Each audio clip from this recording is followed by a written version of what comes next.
Well, good evening, everyone. We have another look at your forecast, and we're going to be taking a look at the area-wide view because all of us are going to get some showers and thunderstorms overnight tonight into tomorrow morning. Now, today we did have some rain across the area. It was very isolated to scattered activity. Some of us saw some thunder activity. Some of us didn't even see anything at all, and it was a little bit breezy out there. So we're going to see a little bit of a change to that forecast overnight tonight into tomorrow. So let's step into this forecast, and you can see right over my shoulder, and I'll step out of the way so you can see all of the county coverage area. Further to the west, there's some much cooler temperatures compared to areas to the east. Now, it's not a dramatic drop, 20, 30 degrees or anything like that, but it's the start of a pattern change. And as I step back in, you can see northwest Arkansas River Valley tomorrow morning.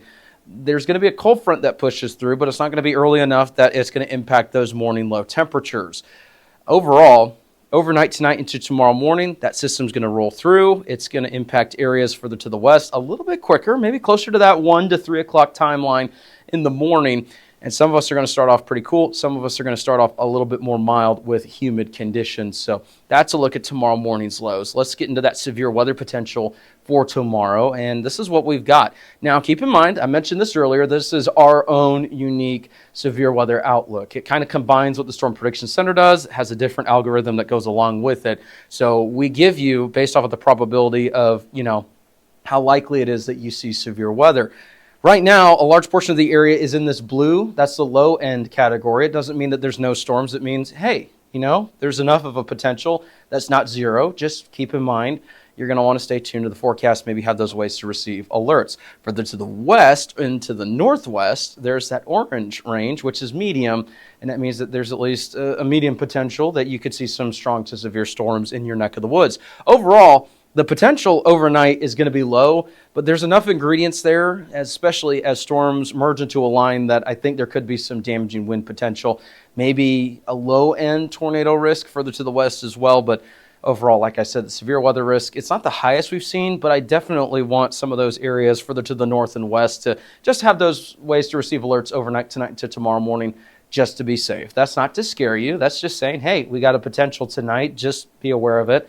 You may not see any sort of alerts, but it's better to have ways to receive alerts just in case. Otherwise, pretty low end potential, but it's not zero. We still want you to be aware of that. Now, as we move on, here's a look at what I've got here, and this is going to be our rain chances for the next 12 hours. So over the next 12 hours, notice we're starting to get into the more likely to expected range with these rain chances. This is a unique algorithm that kind of combines all the models and how likely it is that you're going to see some rainfall. Now, notice off to the west, it's not as high. Now, the reasoning for that is because storms are going to start to merge into a line on the very outer edges of our western coverage area. So the further west you go, you may not see as much rain activity as you do to the east when storms merge into a line and they march their way through. So just keep that in mind. Overall, the rain totals that we could see are anywhere between about 1 to maybe 2.5 inches of rain.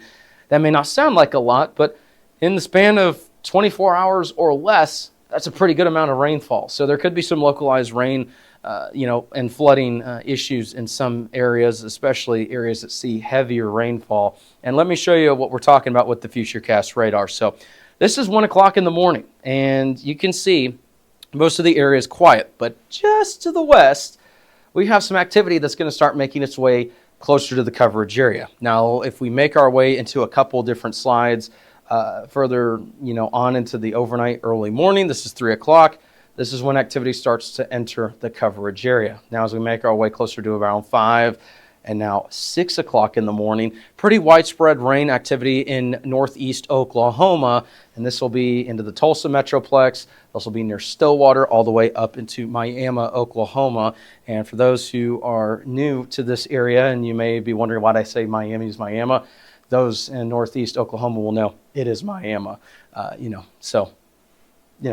Just a little bit of information for you if you're new to the area. Northeast Oklahoma, it's one of those towns where it's Miami, even though it's spelled Miami. So if you're new to the area, just keep that in mind. Otherwise, here's a look at when we make our way into the next couple of hours and into early tomorrow morning. This is 8 o'clock in the morning. And northwest Arkansas, southwest Missouri, this is when we start to see that activity rolling through. So if you're a commuter, southwest Missouri, northwest Arkansas, River Valley, Tulsa Metro, get that rain gear ready tomorrow morning because you're going to want that rain gear handy. And we're going to see some heavy rainfall, even some thunder activity with this as it pushes through. And as we make our way further into the morning, this is 10 o'clock, there's still going to be some rain issues there. So as the kids are headed out, I think there's still some school until Thursday for some of the local school districts. As the kids are headed out for the last couple of days of school, if your kids are still in school throughout the remainder of this week, if they're headed to school tomorrow morning, they're going to want the rain gear because the bus stop forecast, that's going to be a little bit of a wet one. If you're headed out for work tomorrow morning, same thing. Keep in mind the early morning commute, we could be dealing with that. Still, some of these could be strong to severe. We're not expecting necessarily widespread severe weather, but I can't rule out that wind potential, maybe a low-end spin-up potential as well. But it's one of those mornings where, to be honest, we'll just have to wait and see. There could be strong storms embedded. There may not be, but it's better to just be alert just in case. So that's a look at the forecast there for your evening overnight forecast. Thank you so much for tuning in. And we're so glad we're able to do these in-depth forecasts here live on Weather 225 or recorded, depending on when you're watching.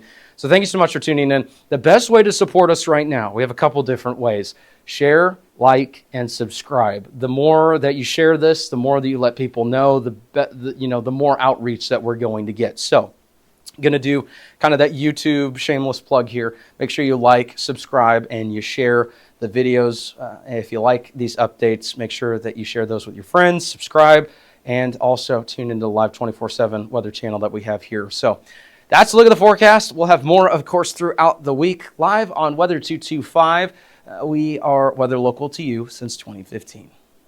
Advertise with us this storm season and throughout the year. Contact us today for availability and pricing. Weather 225 since 2015.